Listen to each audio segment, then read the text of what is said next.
Therapy Chat Podcast, episode 39. This is the Therapy Chat Podcast. The information shared in this podcast is not a substitute for seeking help from a licensed mental health professional. And now, here's Laura Reagan, LCSWC, with today's episode.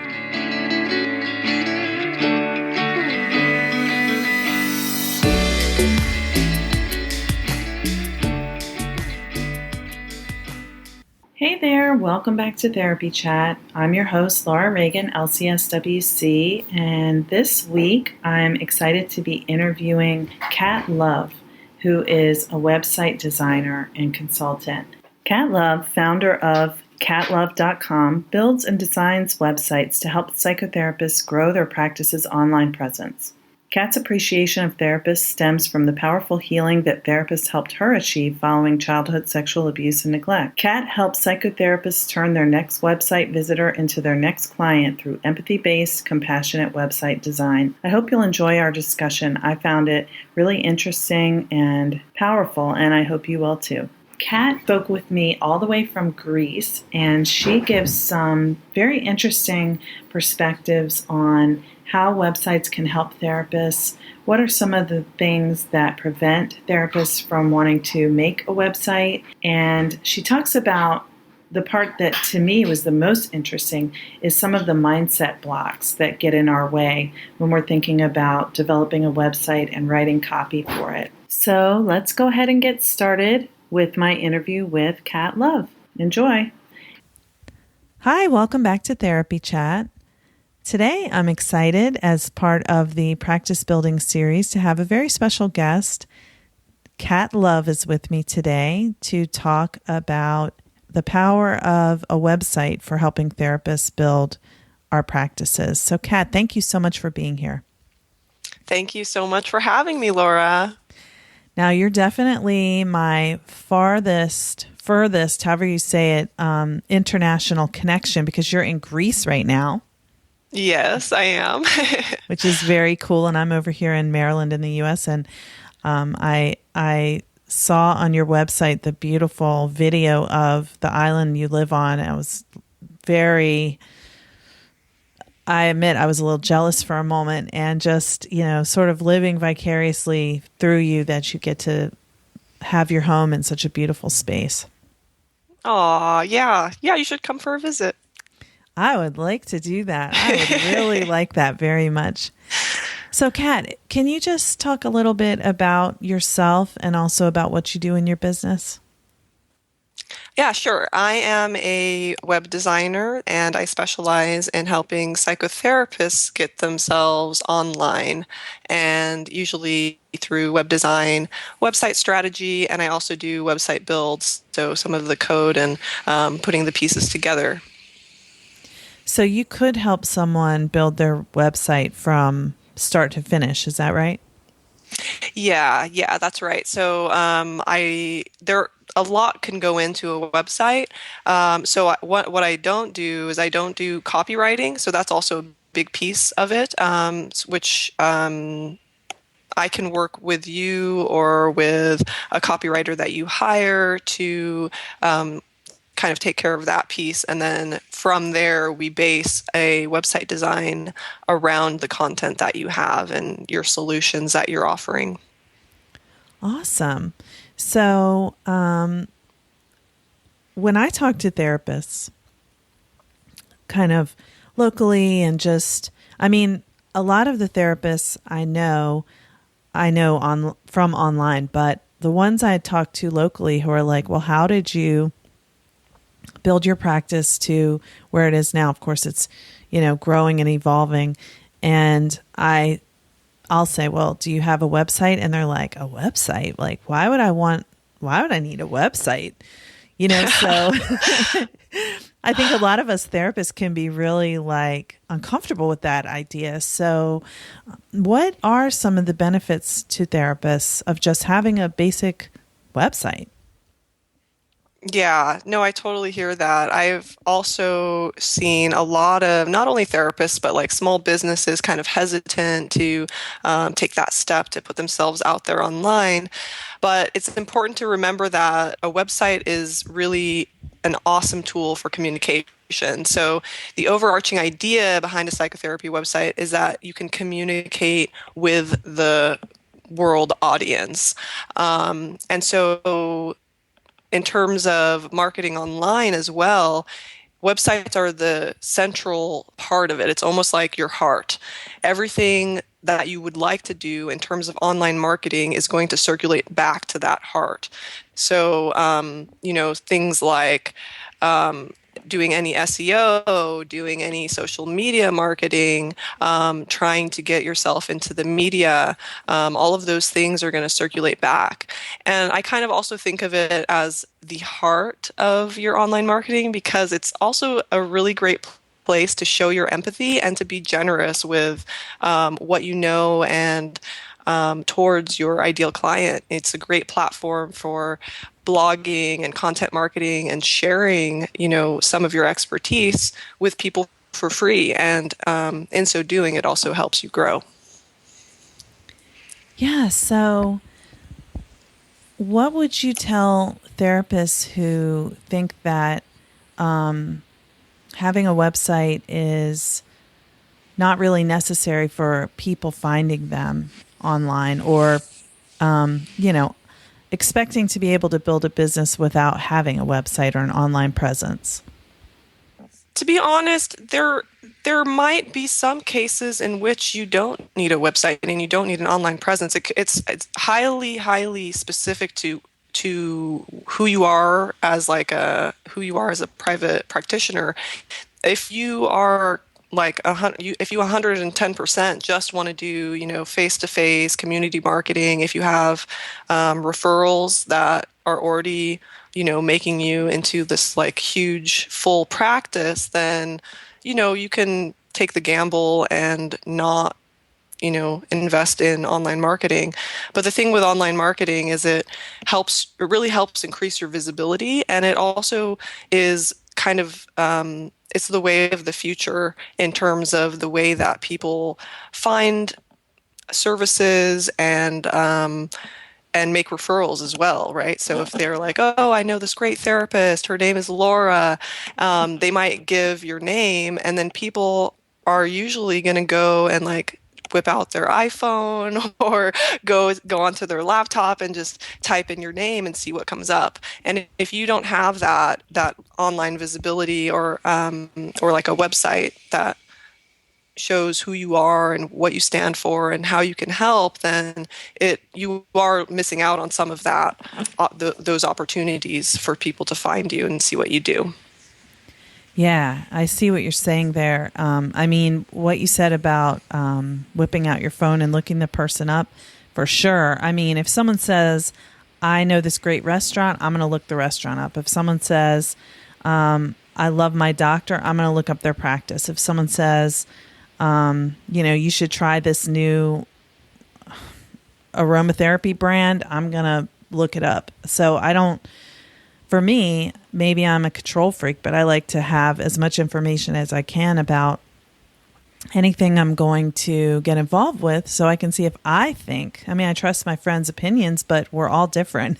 So what they value and what I value might be different. So yeah, I can definitely see that. And how would you say having a website helps clients find us? And what do you think are some of the barriers to being found on a website that therapists might have? Yeah, I think in terms of how it helps clients find you is, again, it's like the search of like if your friend gives you a referral for someone or your doctor or whoever in the community, you are going to Google them. So like having your website is going to help in that instance. Another instance that it can help in is something called like a local search results. So if you have put time and effort into making your website have information about where you're located, and you're also putting yourself out there in different directories and getting citations online, then it means that Google will also recognize, like, hey, this is Laura. She has a therapy practice. And if somebody in your local area is searching for, a therapist in your area, you're more likely to come up in those search results as well. So that's another way that people can find you is through something called local SEO. Another way that it can help clients find you is through things like guest blogging and putting yourself out there in social media. People can share what you're doing. Like if you have a really awesome blog post that's really helpful and educational or inspirational, that type of content has the potential to be shared. And so it's essentially like people are selling you for you. You don't even have to, go out there and be like a salesman or something like that. You can just you can do what you naturally do. You can just help people through your content, and that will help you gain visibility. Yeah. What you just said about sharing blog posts and stuff, like I hear therapists talking about, oh, blogging is important. And I know that it is. But what I notice more and more is blogging for me, when I write a blog post, it might be helpful to bringing people to my website. But the information that's in the blog post is something that I'm writing because I'm hoping it'll be helpful to people. And I want people to share it because I want it to help people. So if you think about a blog post being shared like 5,000 times, which I know that's not every blog post, but that happens. It happens a lot. That's 5,000 readers or more who have potentially gained wisdom, insight, some kind of knowledge from reading what we wrote. And that as a therapist is very powerful to know that we help people one-on-one, but being able to help more people using the internet is a very powerful kind of gift that we have right now in this 21st century with our current technology, to be able to really get the word out there that way. And I think that sometimes us therapists can be really shy about sharing our message, but if you look at it that way, it's another, a different perspective, making it not all about how I'm too shy, but who can I help? Yes, I totally agree with you. I think it is hard to put yourself out there, but when you get over that fear and you start doing it, you will come to a place where you realize it's not about you. It's not like this spotlight effect where you're like, oh my God, like kind of like going to a yoga class where you're like, oh my God, or like for the first time, and you're so scared because you're like, oh, everyone's going to be looking at me and they're going to be concerned about like, oh, I'm not going to be as flexible as everybody else. But you go to the yoga class and you're in this crazy pose and you look around and you realize nobody is looking at you, but you're having this great experience. And I think with blogging, it's kind of similar. It's like you can have this great experience, be in this community space and contribute with your presence and with what you know and what you have to offer everyone. And it's not really, it's not about you. It's about the gift that you are sharing with the world. Right. The person who's reading it isn't necessarily reading it and going, oh boy, this writer was so stupid. They don't know what they're talking about, blah, blah, blah. I disagree. More so, they can be saying, oh, this is helpful to me. Or if they don't think it's helpful, they just don't read it. It's like, it's no big deal. So, yeah, totally. What would you say are some of the things that hold therapists back from building websites? I think it does go back to that fear that we were just talking about. You have to really put yourself out there to build that first website, to start blogging, or just to put yourself out there can feel very vulnerable. And I do think it's also comes back to fears of things like technology, fear in investing into marketing assets, fear of of investing into yourself. I actually know for myself, as someone who runs a web design business, it's been really hard sometimes to invest because I struggle with self-worth. And so I feel like I've also recognized and witnessed that in some therapists as well. It's difficult to believe in yourself and in your practice, and that it's worth investing into.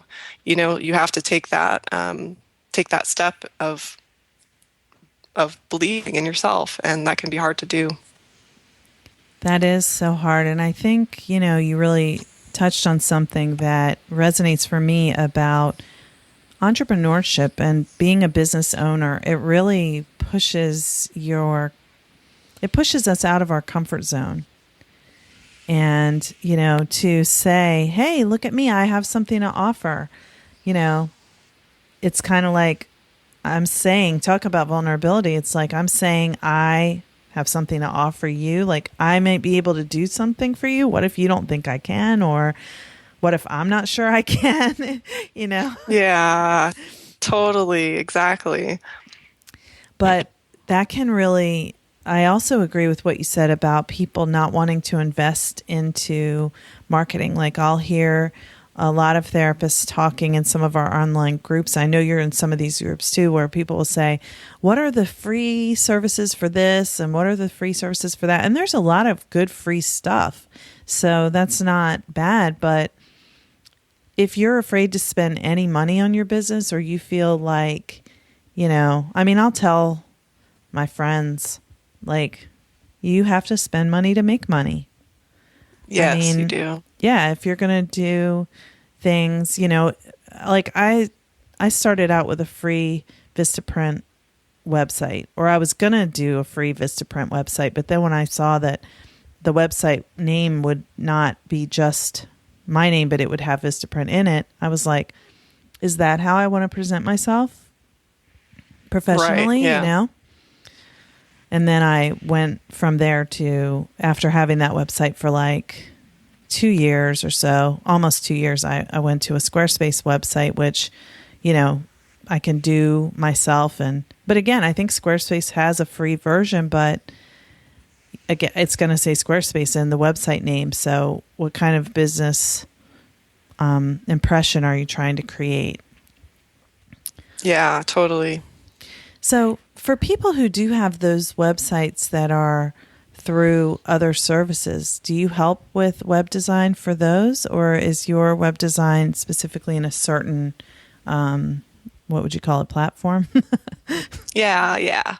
The most of the options that you mentioned, like Squarespace, and I'm not even that familiar with Vistaprint, but a lot of those kind of level website builders are more of a DIY type of a thing. So those would be things to explore if you don't want to learn website design skills and you don't want to learn website development skills, or you can't yet, maybe you're just starting out.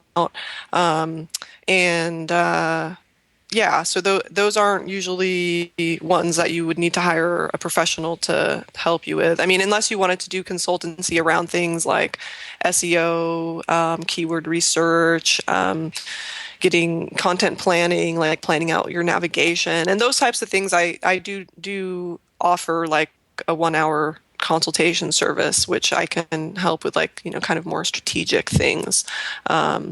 Well, around that's good that. to know, But because I'm sorry, but I am a do-it-yourselfer, but sometimes I'm like, what am I doing? I mean, it's like, how should this look, and is this right? And so knowing that you also consult just on specific things, like, I mean, SEO, I've had someone help me with that, and I mean, you can do it yourself, but it can be really overwhelming. And when you're trying to build your business and just do the day-to-day work and all the administrative stuff, sometimes it's just nice to outsource it. right, yeah, your most valuable asset in your business is your time. So if you have many things to do, you are going to have that choice at some point of, okay, what do I want to outsource and what do I want to take on myself? Yeah. So what platform do you work in? Is there a specific one, or does it just, you can design a website for anyone who's not using a do-it-yourself? Yeah, I mean, I specifically work with WordPress, self-hosted, so WordPress.org, self-hosted, and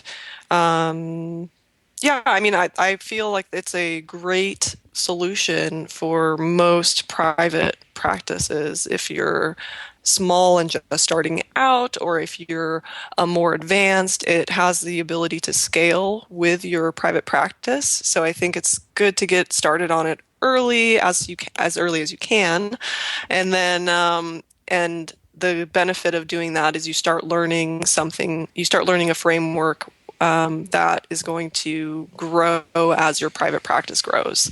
Because hopefully you're in it for the long haul, and it's not just over 1 year and you're going to go back to the agency job.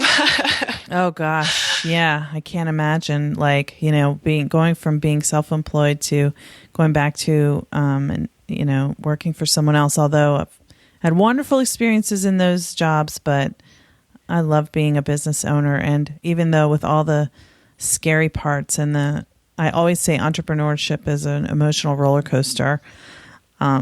It's still worth it to have that independence. I love it. Yeah. So listen up, all you people who are thinking about going into private practice and you're scared. It's worth it. It's so worth it. It is. So, Kat, we were talking about SEO, and I said platform, which is I'm not sure if that's the right term. I think a lot of us therapists are completely uncomfortable with technological terminology, and also depending on what generation we are in. Some of us are digital natives, and others of us, it's completely new to learn about using computers. So what would you say to therapists who feel fearful about technology? Yeah, no, I've totally seen this happen. It's like a really big obstacle for a lot of therapists. But I'll also say that it's difficult for me to answer because I'm of that generation that was, raised with technology. I had a computer in my house when I was like, 7 or 8. So, but that said, I mean, I think in terms of overcoming fears in general, it's one big important step is to kind of be conscious of what's really going on, like kind of underneath all of those layers. Kind of like what our friend Carrie Nola might say, like look into what's going on in the shadows. You might find that you're not really scared of the technology itself, but you're rather scared of failing, or you're scared of not looking intelligent, or are scared of making a mistake or something like that. And I think that once you kind of realize where the fear might be actually coming from, you can move on to the next step, which is just about exposing yourself in small steps to practicing technology tasks. And yeah, and it's more so becomes a question of what it is to do to build up your confidence. And yeah, it's easier when like, I'm probably feeling really fearful around this because I'm scared of failing.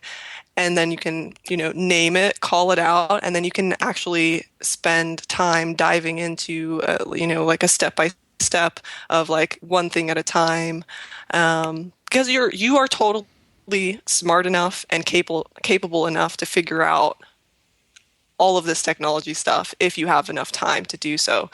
So yeah, that's kind of what I would say around that.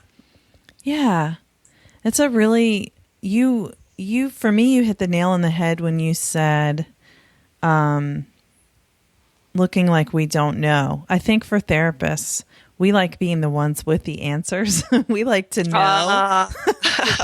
We like people to say, what should I do? What do you think? Like, of course, we don't give advice like that, but it's it's a powerful feeling to be someone who has the knowledge and skills to help someone else when that person is feeling very overwhelmed. So we don't like being the ones who feel overwhelmed and scared.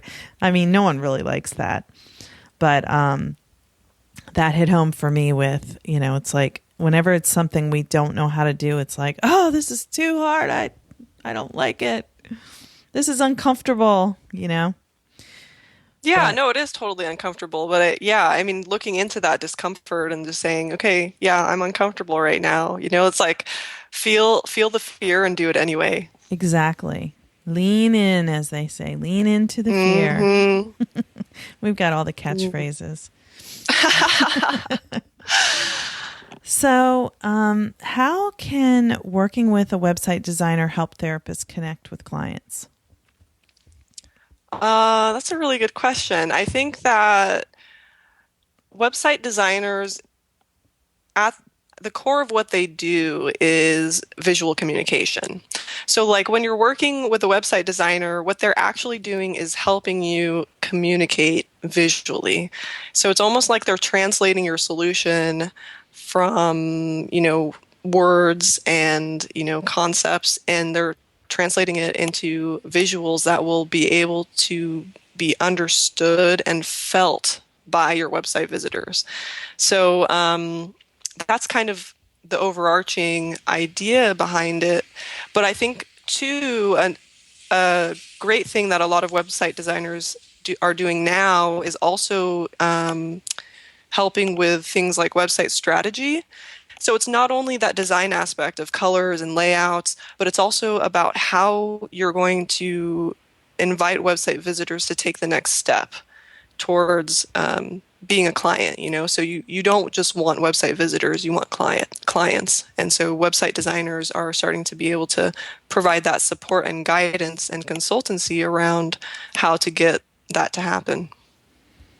Yeah, so we don't just want people to come to our website and look at it. We want them to understand that we are there to work with them and help them with their pain point and have them want to choose us. Yeah, exactly. Yeah. Just to make it really clear what it is that you do and how you can help. Yeah, so that brings me to one of those technology terms I think goes with this is, what is conversion? They say websites that convert. What does that mean? Yeah, so conversion is basically just a fancy word for any instance in which a website visitor achieves a certain goal. And that goal is going to be based on your goals in private practice. In terms of psychotherapy websites, some of the common conversions that you might be looking to make are maybe filling out an opt-in form to sign up for your email list if you're doing email marketing. Another conversion goal might be scheduling into your calendar for a free consultation. Another conversion might be picking up the phone to call you and schedule that first session. So that's conversion. Okay, so one of the things that you can do as a website designer is help do web strategy, or is that one of the things you do? Mm-hmm. Yeah. Yeah. So website strategy is making sure your website is meeting a goal. So it does have to do a lot of times with increasing conversions. So that means being really clarifying what it is that each page of your website is doing and how to guide a website visitor around your website, and it's kind of like blazing a trail towards a conversion, so taking someone from the home page to the about page to a contact page, and then making it more easy for people to pick up the phone and call you, for instance. I like that. You just made it seem more simple, even with what you just said. Oh, good. At least for me, something that, I mean, sometimes it's like when you're thinking about what do I put on my website? What do I say? What's the format? Like, what's the, it's like we're all in our American educational system, it's all about getting the right answer. So it's like, how is this supposed to be? What am I supposed to say? And, does anybody have a template for how to do this? And, really it's how to take the person through from A to maybe it's C or maybe it's Z, where, Z is they're making an appointment or they're reading a blog post that really is helpful to them, or they're receiving your email newsletter so that they can keep up with what you're doing, or all the different things, downloading, content that we have on our websites like ebooks, and I have guided meditations on my website and stuff like that. Podcast episodes like this one. Yeah, exactly. So, well, speaking of blog posts, and I talked about them a little bit earlier, but how does blogging help a therapist's website? Blogging is a central piece of what we call content marketing. And content marketing is a form of marketing that is focused on sharing helpful, useful, insightful, inspirational content and using that to spread awareness about what we do. Blogging also helps with search engine optimization because it helps grow your website in size, and it means that there are more possible matches for search queries. So when somebody goes to Google and they type in, trauma therapy or something like that, if you have content on your blog that has to do with trauma therapy, then you are increasing your likeliness of getting matched for that term when you blog. So, imagine each blog post could have a different term. So that means that there's more chances that you'll be found by search engine optimization. Blogging also helps on the website itself with what we were talking about earlier in terms of conversion, because part of a good website conversion strategy is warming your leads. And what that basically means is people start to, when they get exposed to your blogging, when they can click around and read the helpful, valuable insights that you're sharing on your blog, your website visitors have an opportunity to know and trust you. And they get to do this without you even, being there in the room with them. They have this amazing space, your website, and can start to know what you're all about, and they start to get a feeling for the way that you might help them and and also the way that you understand them. I think that validating where a website visitor is also really important to making that conversion, because a lot of times a website visitor on a psychotherapy website, they feel alone. They don't feel like people really understand what they're going through. And that's one of the reasons they're looking for therapy, is because they don't have this sense of hope, and they don't have this sense of being seen.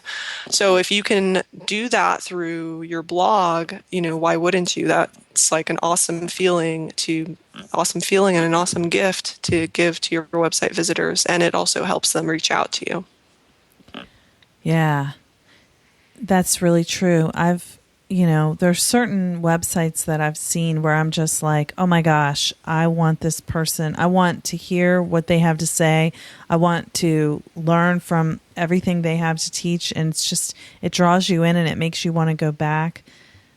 That's the kind of feeling that if someone who's feeling really hopeless and, wanting help, but fearing that there's no one to help them, and they come upon a therapist website that really speaks to them, and they can walk in for that first appointment knowing this person is going to get me. They, they understand the issue I'm dealing with and they will accept me just as I am and they know how to help me. It's such a comfort. Yes, exactly. It's like what you said about just why wouldn't you want to share that?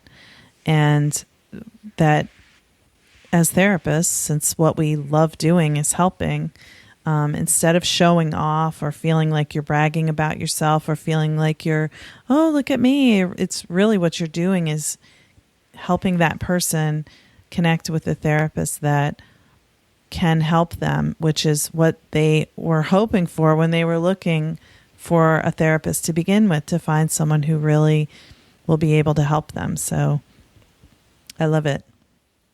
Yeah, exactly. So you've been talking a little bit about, you're using a little bit of marketing talk that I'm beginning to hear more often, but, talking about content marketing. And so it sounds like that's part of the strategy that you use in helping people with websites. Am I right?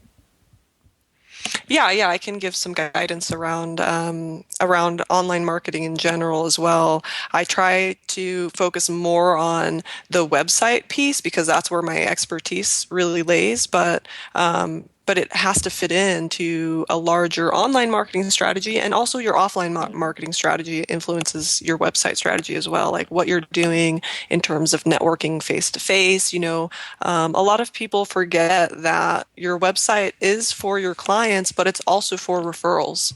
So you have to keep in mind the various audiences that you're trying to pull closer to you with your website as well. That's a good point. Yeah, so I mean, it's one thing for it to be visually appealing, but it also has to, have enough of the aspects of marketing that will make it effective in reaching the people you're trying to reach. So I see that, without that piece, it would be missing something when you're helping design websites. Yeah, for sure. So for a therapist who's listening to this, how can they know if they need help with their website? That's a good question. So I think that there are kind of two types of therapists that I've seen really benefit from working with a professional designer. If you want to DIY your website, I'm the first person that will be cheering you on and helping you, and email me. I'll send you tips. I'll send you articles you should read. Like if you're a DIY, that's totally cool. It's a great way for a lot of practitioners to start, especially if you have a lot of time and not a lot of money. So you might be one of those people who's more interested in just learning some skills for yourself. That's kind of someone who may not need a website designer. But the types that, the therapists that do need a website designer, they're usually in one of two places. One place that a therapist might decide to use a designer is when they start feeling really overwhelmed and they have like a super full plate, like kind of what you were mentioning earlier with you have all of your business administration stuff, you have your face-to-face clients that you need to have time and space to serve. And sometimes all of this stuff and all of your marketing activities, it's not just a website when you're doing marketing for a private practice. There's a lot more marketing that goes into it. So if you have a super full plate, you're overwhelmed, and you don't have the time and energy to learn design and development, then you might consider hiring out the web design and website piece of your marketing. The other place that I've seen a lot of therapists need or appreciate a professional web designer is when they are trying to level up their business. So this is usually 2 to 3 years in solo practice, or maybe they're moving into a group practice or starting their own group practice.